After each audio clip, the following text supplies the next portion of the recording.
Sajo Devasya, NSSന്റെ general സെക്രട്ടറിയുടെ പ്രതികരണം നമ്മൾ കേൾക്കുമ്പോൾ വെള്ളാപ്പള്ളി നടേശന്റെ പ്രതികരണം കൂടി ചേർത്ത് വായിക്കുമ്പോൾ അത് VD സതീശനെ ഉന്നം വെച്ചുകൊണ്ടുള്ള ഒരു പ്രതികരണമാണെന്ന് വായിച്ചെടുക്കാൻ കഴിയില്ല. കാരണം വെള്ളാപ്പള്ളി നടേശൻ രൂക്ഷമായ ഭാഷയിൽ വിമർശിക്കുന്നു. ആ വെള്ളാപ്പള്ളി നടേശനെതിരെ ഇന്നലെ കാന്തപുരം നടത്തിയ കേരള യാത്രയുടെ സമാപന സമ്മേളനത്തിൽ പോയി VD സതീശൻ പ്രസംഗിച്ചതാണ് ഇപ്പോൾ ഇത് ചൊടിപ്പിച്ചിരിക്കുന്നതെന്നാണ് മനസ്സിലാക്കുന്നത്. കാറിൽ കയറ്റിക്കൊണ്ടുപോയ കാര്യം ഇന്നലെയും അതും കാന്തപുരത്തിന്റെ കേരള യാത്രയിൽ പോയി വെള്ളാപ്പള്ളിയെ വിമർശിച്ചുകൊണ്ട് പരോക്ഷമായി വിമർശിച്ചുകൊണ്ട് VD സതീശൻ സംസാരിച്ചു. അതാണോ വെള്ളാപ്പള്ളിയെ ഇത്രയും അധികം ചൊടിപ്പിച്ചിട്ടുണ്ടാവുക? സജോ ദേവസ്യ. ഡോക്ടർ അരുൺകുമാർ, സമീപകാലത്ത് വെള്ളാപ്പള്ളി നടേശൻ നടത്തിയ ഏറ്റവും രൂക്ഷമായ പ്രതികരണമാണ് ഇതെന്ന് കാണണം. അതിന്റെ പ്രകോപനം കേരള യാത്രയിലെ പ്രതിപക്ഷ നേതാവ് VD സതീശന്റെ പ്രസംഗത്തിലെ പരാമർശങ്ങൾ തന്നെയാണ് എന്നതാണ് ശ്രദ്ധേയമായ കാര്യം. കടുത്ത ഭാഷയിലുള്ള വിമർശനം, അധിക്ഷേപമൊക്കെയുണ്ട്. അതിനിടയിൽ കുറെ കാര്യങ്ങൾ നമ്മൾ ശ്രദ്ധിക്കേണ്ടതുണ്ട്. VD സതീശനെ ലക്ഷ്യമിടുന്നത് കേവലം VD സതീശനെതിരെ മാത്രമല്ല എന്നതുകൂടി അടുത്ത ഭാഗങ്ങളിലേക്ക് പോകുമ്പോൾ വ്യക്തമാകും. VD സതീശനെ ലക്ഷ്യമിട്ട് കടുത്ത ഭാഷയിൽ പ്രത്യക്ഷത്തിൽ തന്നെ ആഞ്ഞടിക്കുന്നുണ്ട്. അടുത്ത ഘട്ടത്തിൽ അത് UDF-ലേക്ക് പോകുന്നു. അതായത് NSSനെയും SNDPയെയും തമ്മിലടിപ്പിച്ചത് UDF ആണ് എന്ന് അദ്ദേഹം പറഞ്ഞു വെക്കുന്നതിന്റെ അർത്ഥം അടുത്ത വരിയിൽ അതാണ്. ഇനി അത് കഴിഞ്ഞു പോയാൽ അദ്ദേഹം പറയുന്നു 21-ാം തീയതി, അതായത് തൊട്ടടുത്ത ദിവസം തന്നെ ഈ മാസം 21-ന് ആലപ്പുഴയിൽ SNDPയുടെ നേതൃയോഗം വിളിച്ചു ചേർത്തിട്ടുണ്ട്.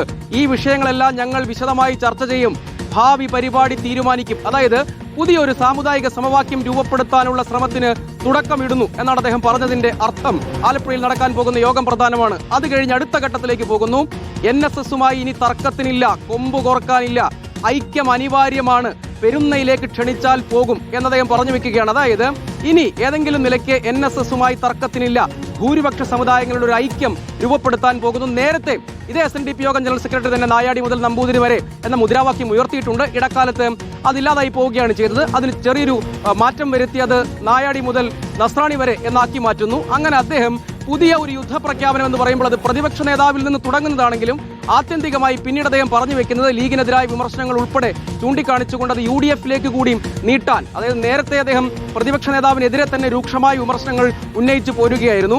അതിനെ പക്ഷേ UDF-ലേക്ക് കൂടി നേരിട്ടുള്ള ആക്രമണത്തിലേക്ക് പോകുന്നു എന്ന് മാത്രമല്ല, ഇനി അത് ഗ്രൗണ്ടിലുള്ള പ്രവർത്തനമായി ഇതൊരു സാമുദായിക സമവാക്യമായി രൂപപ്പെടുത്താനുള്ള ആ മുദ്രാവാക്യം മുന്നോട്ട് വെച്ചുകൊണ്ടുള്ള പ്രവർത്തനത്തിലേക്ക് കടക്കാൻ പോകുന്നു. അങ്ങനെ ഒരു കൂടിയാലോചനയിലേക്ക് പോകുന്നു എന്നതും NSSുമായുള്ള പുതിയൊരു ഐക്യത്തിനുള്ള വേദി ഒരുക്കാൻ പോകുന്ന സന്ദേശമാണ്.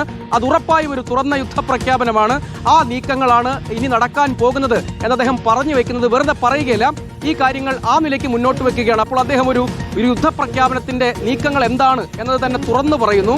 അതാദ്യം പ്രതിപക്ഷ നേതാവിൽ നിന്ന് തന്നെ തുടങ്ങി അദ്ദേഹത്തെക്കുറിച്ചുള്ള വിമർശനങ്ങളാണ് പറഞ്ഞതെങ്കിലും അതിനും അപ്പുറത്തേക്കുള്ള ഒരു നീക്കമായി അദ്ദേഹം പറയുന്നുണ്ട്, തുറന്നു പറയുന്നുണ്ട് എന്നതാണ് ഇതിൽ ശ്രദ്ധേയമായ കാര്യം. ഓക്കെ.